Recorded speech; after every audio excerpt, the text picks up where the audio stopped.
Sejam todos muito bem-vindos à nossa análise de hoje. A gente vai dissecar um tema clássico e honestamente fascinante da medicina. É um assunto que envolve uma técnica milimétrica, anatomia complexa e, acima de tudo, o salvamento de vidas. A nossa masterclass de hoje é toda construída a partir de um desafio clínico real. Nós vamos usar uma questão emblemática de um exame médico da Universidade Federal do Paraná, lá do ano de 2003, como nosso grande guia para entender de vez a mecânica e a importância do fórceps obstétrico. O nosso roteiro para essa jornada é bem direto. A gente parte do nosso desafio clínico inicial, passa pela clínica, fisiopatologia, diagnóstico e anatomia, analisa as alternativas da prova, faz um paralelo super bacana com o reino animal e alguns prêmios Nobel e, claro, fecha tudo com os pontos-chave e aquelas dicas de ouro. Então, vamos direto ao ponto. Parte 1. O nosso desafio clínico inicial. O enunciado dessa prova de 2003 é curto e grosso.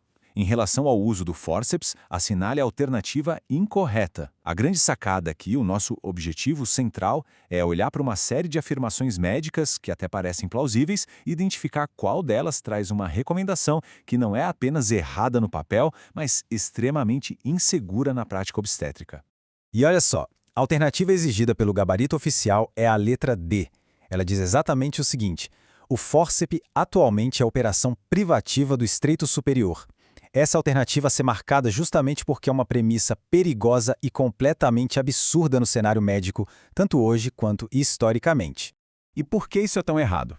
Bom, a justificativa está no impacto clínico real. As consequências de seguir uma afirmação dessas seriam simplesmente devastadoras. Tentar aplicar um fórceps alto, ou seja, lá no estreito superior da bacia, é uma manobra totalmente proscrita na prática moderna. Tem uma morbimortalidade altíssima.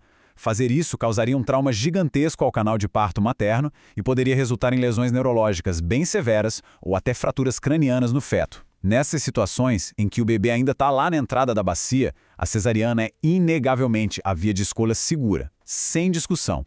Entendido isso, vamos mergulhar na seção 2, Clínica e Fisiopatologia Aplicada. A gente sabe que a clínica é soberana, certo? Então vamos às fundações.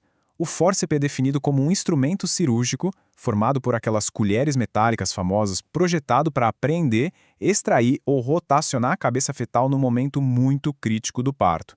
Se a gente olhar para a epidemiologia ali nos anos 2000, essa técnica estava presente em 3 a 10% dos nascimentos.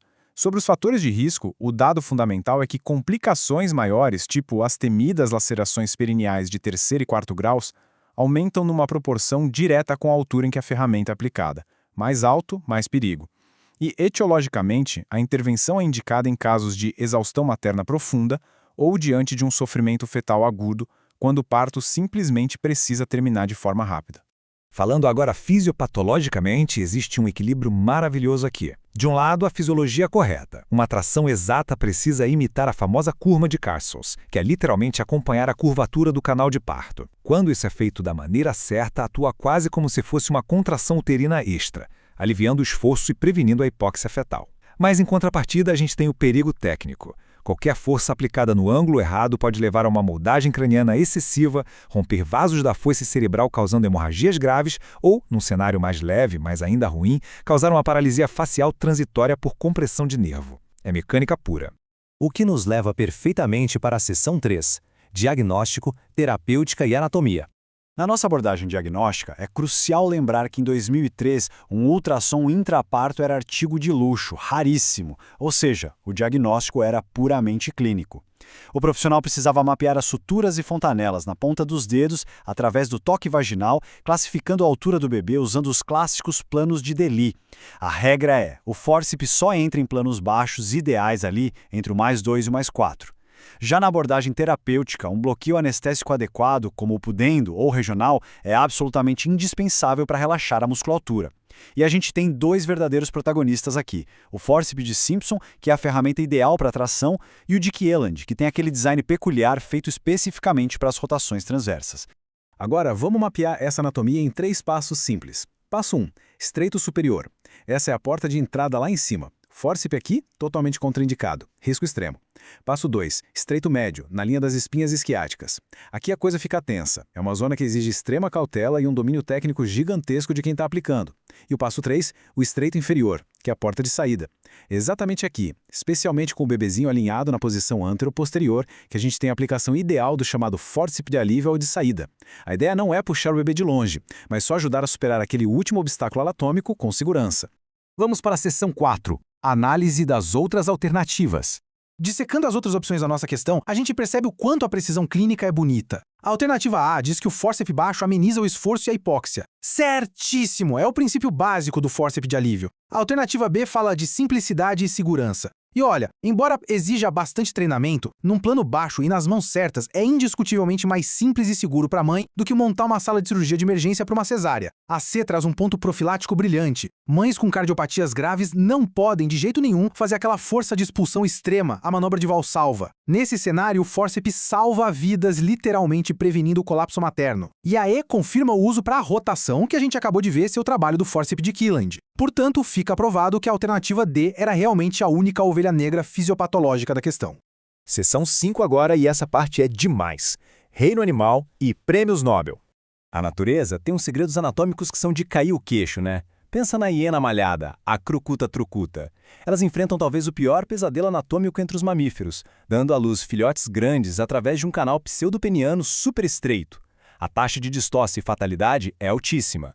Num contraste gigante, a gente tem o elefante africana, a Loxodonta africana. O canal de parto tem cerca de 3 metros, mas a bacia é tão absurdamente larga que uma obstrução mecânica é quase um mito. E tem o porquinho da Índia, Cavia purcellus. Sabia que depois dos 6 meses de vida, a sínfise pública delas calcifica e se funde? Se engravidar depois disso, a desproporção pélvica é absoluta. É a biologia nos ensinando que a proporção entre a cabeça do bebê e a pelve materna é uma lei da qual nenhuma espécie escapa. E toda essa mecânica obstétrica tem raízes em ciências que já renderam prêmios Nobel. O Archibald Hill, em 1922, ganhou o Nobel estudando como o esforço muscular gera calor e exaustão. É literalmente a base científica para a gente indicar o fórceps quando a força de expulsão da gestante falha. Em 1935, o Hans Spemann foi laureado por descobrir a organização primária dos embriões, que é justamente o que vai formar a complexidade do canal pélvico. E claro, o Werner Forssmann, em 1956, pioneiro no cateterismo cardíaco. Ele provou que a medicina precisa ter a coragem audaciosa de inserir instrumentos em espaços anatômicos vitais. É essa mesma audácia contida no fórceps, o uso delicado e técnico do metal no encontro final entre a mãe e o bebê para evitar uma tragédia. Chegando agora na nossa última sessão, pontos-chave e dicas finais. Para resumir a ópera sem deixar nenhuma margem para dúvida, aplicar fórceps lá no alto, no estreito superior, é algo banido e trancado nos livros de história por causa da gravidade do trauma. O que a gente vê e usa na prática moderna é o fórceps de saída ou de alívio. Esse sim é seguro, poupa corações sobrecarregados de um colapso e evita sofrimento. É muito comum a gente ver ele acompanhado de uma incisão preventiva, a episiotomia. E, para não esquecer, Killand para rodar, Simpson para tracionar. E para quem curte uma dica de prova e não quer cair em pegadinhas, a gente tem o maravilhoso mnemônico ABCDEF. Para aplicar o fórceps com segurança, você precisa de A, amniotomia, ou seja, a bolsa tem que estar rota. B, bacia confirmada como proporcional. C, colo 100% dilatado. D, diagnóstico exato da posição pelo toque. E, estreito inferior, com a cabeça baixa e engajada, e o F, feto vivo e bem monitorado. Fica a super dica também. Em provas de ciências da saúde, desconfiem intensamente de palavras como sempre, nunca ou privativo. Foi exatamente essa linguagem excludente que entregou a alternativa incorreta do nosso desafio de 2003. A gente encerra essa explicação com uma provocação para deixar a mente fervilhando. Em um mundo onde a tecnologia não para, com o vácuo extrator cada vez mais aprimorado e o acesso a cesarianas super seguras, qual é o destino de um instrumento tão rústico e antigo quanto o fórceps nas próximas décadas? Ele com certeza ainda tem seu lugar cativo naqueles milissegundos de emergência onde a destreza salva vidas. Mas é algo a se pensar. Afinal, dominar a anatomia e questionar constantemente nossas práticas é o que mantém a medicina sempre em evolução. Muito obrigado por acompanharem essa análise até aqui e até a próxima.